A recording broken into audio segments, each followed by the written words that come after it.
I'm a chemist by training, and people ask me, how did I ever get involved in safety and crisis? And I tell them, by accident. And as an incident commander, my greatest challenge is being able to manage a whole host of information that's coming on you during a crisis. What I find useful is to have a mental model so that I can put things which are coming in into the right boxes to be able to approach the situation in a structured way. The people who wrote these standards conceptualize the plan and then start putting things in pictorial form. I guess a picture paints 1,000 words, and it's easier to communicate what you're trying to say in just a picture. I remember the 5 R's in crisis management, and I try to put these 5 R's into a picture. You start off with reducing. You reduce the possibility or probability of that incident happening by taking necessary precaution. Then, if you're hit, you respond, you recover, you try to resume your business, you restore that business, and you return the business to its normal operating condition. And as in all management, it's useful to use a plan, do, check, act model. In planning, you need to understand the threats that are out there. You need to understand your own internal processes. You need to understand the external processes, how the changes in the environment will affect you. So these are the 5 elements. You need a policy in place. The policy sets the direction for you. These are what we call rules of the game. It's established before you start your game. Rules of engagements are embedded in the policy. Then comes event classification, roles and responsibilities.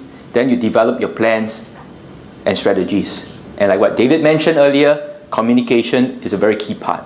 It starts with initiation, notification, and initiation. Then you set objective, have a list of priority tasks, mobilize the right resources, communicate it, and issue coordinating instruction. Who is to do what? In recovery, there are 8 elements, and I call this, there are 2 R's, 2 D's, 2 L's, and 2 C's. You know R2D2 from Star Wars? So it's very easy to remember. R2D2, L2C2. Recovery, you need to look at resumption, restoration, and the 5th R will all compose of documentation, debrief, lesson learned, how we manage a fire incident, and how I use this model to help me go through the various stages.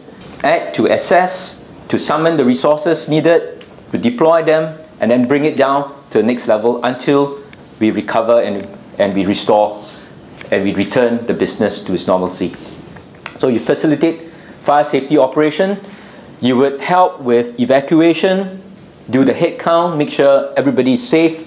You need to do a security risk assessment. Now, which part of the building now becomes vulnerable? Do a damage risk assessment. There will be damage by fire. You then need to activate your critical utilities and services. You have to then decide now which part of the building can you restore your utilities and your services.